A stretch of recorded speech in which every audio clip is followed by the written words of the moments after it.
सनम को जोहार ज्ञानसियान YouTube channel pasta सेद खन सनम को सगुन दाराम दलाबन गाते को और मिट्टी नवा वीडियो रे सनम को सगुन दाराम और तेहन दोबन नेला सान्ताड़ी होड़ कथा जहाँ दो हिंदी तको मेता कना सान्ताड़ी लोक कथा और नोडे दो हाँ यूजीसी सान्ताड़ी पेपर 2 स्पेशल दो हाँ और यूजीसी नेट सेट और जेएसएससी एग्जाम जहाँ दो सान्ताड़ पेपर मेना ओना कोरेना कुकली को लड़ाई को बन एम दाड़े लेकाना नोडे दो बन नेला और नोडे दो हाँ मेना पोतोब तापरे सेरमा और ओकोय ओनोलिया किन ओलका ओना को नोडे दो बन नेला देला तले नितो दो हाँ ओना को गेबन नेल सांगेया और जहाँ को जुदी नवा चैनल पुलू बन नेल उनको कोठेत अरदास नवा चैनल बो सब्सक्राइब मा ओना साथे बेल आइकन से घंटी हबन दबामा एनखान आपे ठेत अडी लगन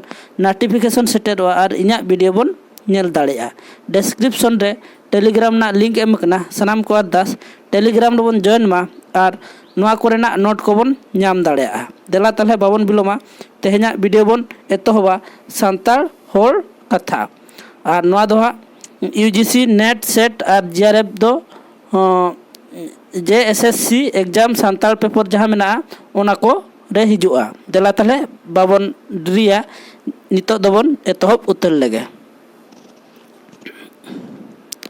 नोडे बन नेल दाड़े कना सान्ताड़ होड़ कथा सान्ताड़ी होड़ कथा दो आसोकायते जीवी साव जोड़ाव मेना तले सान्ताड़ी होड़ कथा दो ओका साव जोड़ाव मेना जीवी साव जोड़ाव मेना कथा रेया हिरोन दो होड़ बांग जानवर चेणे दारे नड़ी देव दानव एमान कना को मेनेक दो जानवर चेणे और देव दानव दो मनमी जीवन रेना गे रूप कना नुकु दो सावता रेया भेगार भेगार हटिंग रेना नेल जोंग कथा लेकाते को नेलोगोआ ओक्तो ओक्तो कहनी लई आकाव अड़ और परिस परसी तेगे को रोड़ा जहाँ तिनी नोडे हाँ मेना कोआ जानवर चेणे किंबा दारे नड़ी नोआ दो कहनी लेका आकार तेगे लई कना और ओना कोगे तेला नितो दोबन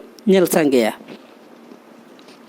ता ओनाते नागाम रे परसी रेया भेगार हुआ आबो परसी दो भेगार भेगार रेहो आबुआ मुड़ुत अरी दो मित गिया सान्ताड़ी अरी चली रे जहाँ कमी होरा बनुआ ओना सान्ताड़ दो सावता रे नागाम जानाम खन गुजु धबी चला कना नोआ रे सावता साव जपड़ाव जतो ओनल को मेना नोआ होते तेगे कहनी कमिया साणेस दो अलगा ते बड़ायोआ ताले नोआ जहाँ होड़ कथा अब बन लैया होड़ कथा दो जहाँ साणेस को मेना उनको अलगाते को बड़ाय दाड़ेया कना देला ताले नितो दो बन नेला ओका साल रे को ओल लका और ओकोय ओल लकाय और चेत पुथी ओल लकाय ओना कोगे नितो दो बन नेला नितो बन नेल दाड़े कन गया 1943 सेरमा रे मोगल चंद्र सोरेन होते ते जमसिम बिनती लिट ओल कना ताले 1943 सेरमा रे मोगल चंद्र सोरेन होते ते जमसिम बिनती लिट ओल लेदाय इन परे बनेला 1967 सेरमा रे हिकिम चंद्र हांसदा 1967 सेरमा रे हिकिम चंद्र हांसदा होते ते सापड़ाव कना लय चेपेद ओना पोतब ना नितुम चेद हुयुग कना लय चेपेद इन तायम 1980 सेरमा रे डॉक्टर रामचंद्र मुर्मू होते ते ओलाकान तेते तुमल पोतब ना नितुम चेद कना तेते तुमल इन तायम बनेला 1981 सेरमा रे मोगल चंद्र सोरेन होते ते मारांग बुरु काराम पूजा पोतब ना नितुम चेद मारांग बुरु काराम पूजा सापड़ाव लेना इन तायम 1992 सेरमा रे भागवत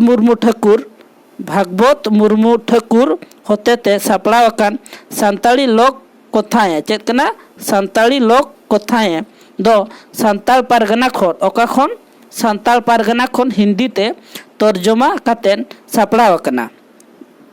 ताहले नोडे जहाँ तिनी गिन अंडरलाइन केआ ओना बोन नेल गया ओना दो मिमिटाते ते जतो मने बोन दोहयमा। इना तायम बोन नेला 1983 सेरमा रे नुनकू सोरेन छामडा लतार बरियत सरियत को चेत कना छामडा लतार बरियत सरियत को ए सापड़ाव लेदा। 1983 सेरमा रे रमी टुडू 1983 सेरमा रे रमी टुडू होते ते खेरवाल सावता ए सापड़ाव लेदा। इना तायम 1983 सेरमा रेगे बैद्यनाथ मार्डी अकय कनाय बैद्यनाथ मार्डी दो सावताली लोक संस्कृति चेत कना सावताली लोक संस्कृति ए सापड़ाव लेदा। इना तायम 1985 सेरमा रे कन्हैलाल टुडू होतेते सापड़ाव लेना मारांग बुरु बिनती। ताहले 1985 सेरमा दो अकय सापड़ाव लेदा कन्हैलाल टुडू होतेते सापड़ाव आकान मारांग बुरु बिनती।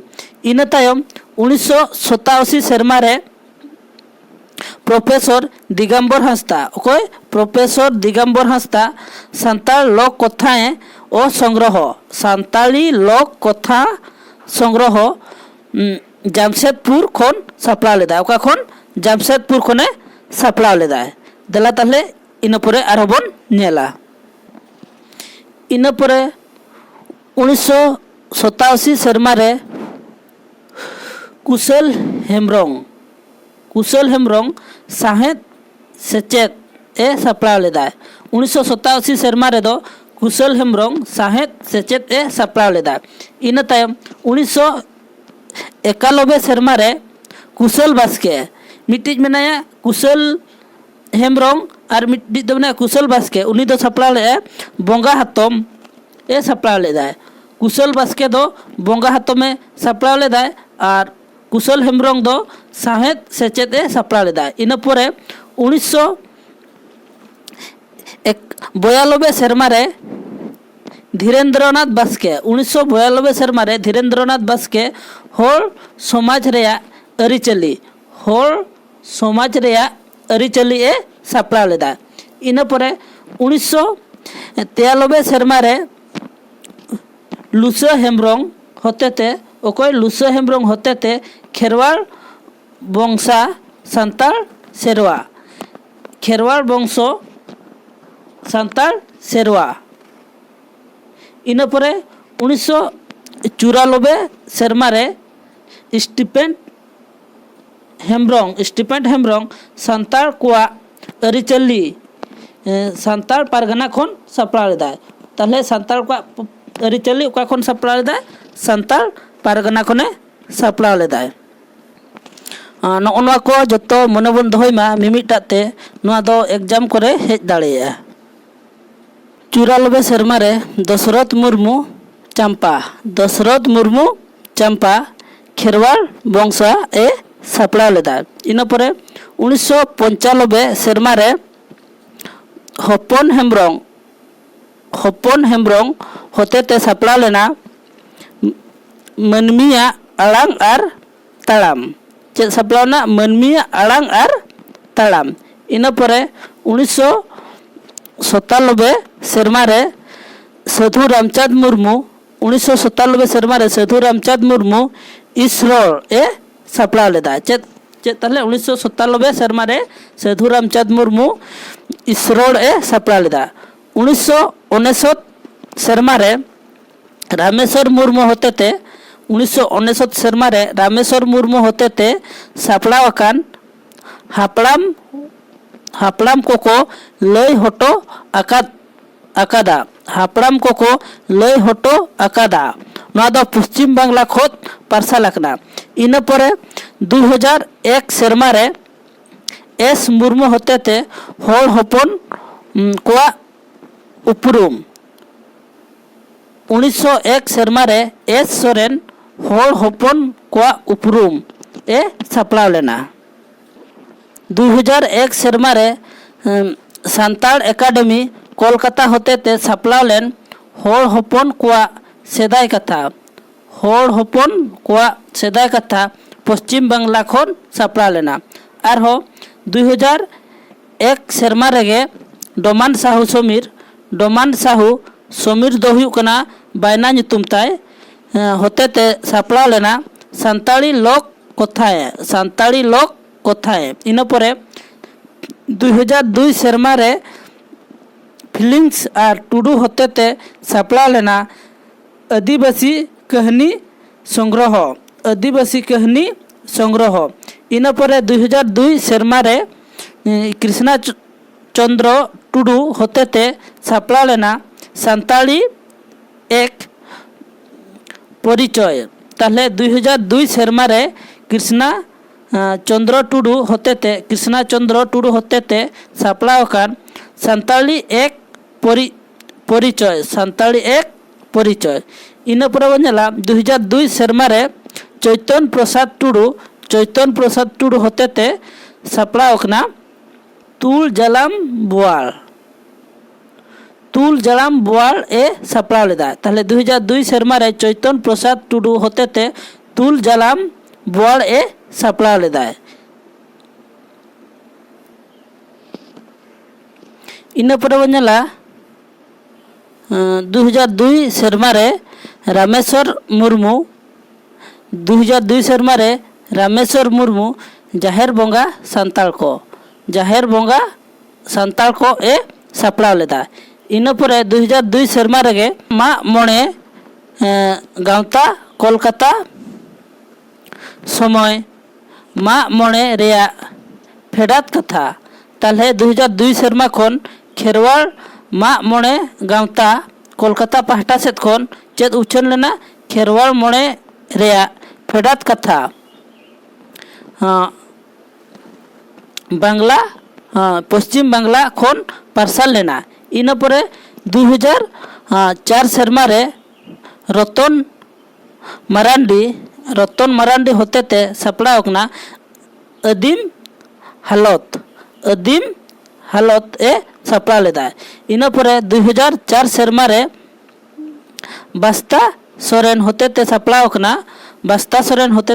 ओकना सन्ना धरम ए सापड़ा लेदा। इन परे 2004 सेरमा रे कृष्ण हेम्ब्रम खेरवाल समाज रेया गढ़न ए सापड़ा लेदा। चेत खेरवाल समाज रेया गढ़न ए सापड़ा लेदा। इन परे बनेला 2005 सेरमा रे पल्लूराम बास्के नवा पेड़ा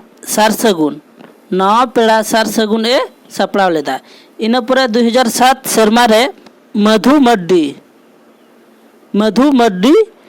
दो ओत ओपेल मनमी सिरजन ए सापड़ा लेदा। इन परे 2008 सेरमा रे मोहन हेम्ब्रम होतेते आदिम कोआ नागाम ए सापड़ा लेदा। इन परे 2008 सेरमा रे डॉक्टर कृष्ण चंद्र टुडू दो खेरवाल अरी बंदी ओना दो 2008 साले रे ओको डॉक्टर कृष्ण चंद्र टुडू। इन परे 2008 सेरमा रेगे प्रोफेसर धनेश्वर माझी होतेते सान्ताड़ी लोक कथा ए सापड़ा लेदा। इन तायम बनेला 2008 सेरमा रे भोजराय हेम्ब्रम चंपा उजेल डिंडोरी ए सापड़ा लेदा। इन परे 2009 सेरमा रे कन्हैलाल टुडू होतेते सापड़ा लेम जमसिम बिनती 2009 सेरमा रे। इन परे 2009 सेरमा रेगे बास्के राम सुंदरम जति धरम ए सापड़ा लेदा। इन परे 2010 सेरमा रे तपन सोरेन पहिल कहनी होल कहनी ए ᱥᱟᱯᱲᱟᱣ ᱞᱮᱫᱟ। ᱤᱱᱟᱹ ᱯᱚᱨᱮ 2010 ᱥᱮᱨᱢᱟ ᱨᱮ ᱥᱟᱹᱞᱠᱷᱩ ᱢᱩᱨᱢᱩ ᱦᱚᱲ ᱟᱨ ᱦᱚᱲ ᱠᱟᱹᱦᱱᱤ ᱧᱩᱛᱩᱢᱟᱱ ᱢᱤᱫ ᱯᱚᱛᱚᱵ ᱮ ᱥᱟᱯᱲᱟᱣ ᱞᱮᱫᱟᱭ। ᱤᱱᱟᱹ ᱯᱚᱨᱮ 2010 ᱥᱮᱨᱢᱟ ᱨᱮ ᱵᱟᱥᱠᱮ ᱨᱟᱢᱥᱩᱱᱫᱚᱨ ᱦᱟᱯᱲᱟᱢ ᱠᱚᱣᱟᱜ ᱜᱚᱨᱚᱢ ᱯᱟᱸᱡᱟ ᱯᱚᱥᱪᱤᱢ ᱵᱮᱝᱜᱚᱞ ᱠᱷᱚᱱ ᱮ ᱯᱟᱨᱥᱟᱞ ᱞᱮᱫᱟᱭ।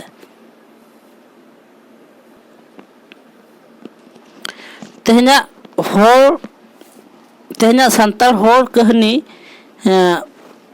दो नोडे के चाबायना और नेल कते चेल लेका बन बुझाव केआ ओना दो सनाम कोगे कमेंट दारायते लई ताबन पे और वीडियो बन लाइक मा ओना साथे चैनल बन सब्सक्राइब मा और बेल आइकन से घंटी बन प्रेस मा एनखान आपे ठेक अडी लगन नोटिफिकेशन सेटरवा और लाइक शेयर और कमेंट दो आलोबन हिड़िया और डिस्क्रिप्शन रे टेलीग्राम ना लिंक एमकना सनाम को दास टेलीग्राम रे बन जॉइन मा और नोआ कोरेना पीडीएफ को बन ᱧᱟᱢ मा ताले तेहेना वीडियो दो नोडे गे तहन कना और ज्ञान सियान चैनल बो सब्सक्राइब मा ओना साथे जोटाव को गाते को बन शेयर को मा ताले तेहन दो नोडे गे तहन कना और मिट्टी वीडियो रे बन ᱧᱟᱯᱟᱢᱟ ᱤᱱᱟᱹ ᱫᱷᱟᱹᱵᱤᱡ ᱛᱮ ᱤᱧ ᱯᱟᱦᱴᱟ ᱥᱮᱫ ᱠᱷᱚᱱ ᱫᱚᱲᱦᱟᱛᱮ ᱟᱨ ᱫᱩᱲᱦᱟᱹ ᱜᱚᱰ ᱟᱨ ᱡᱚᱦᱟᱨ।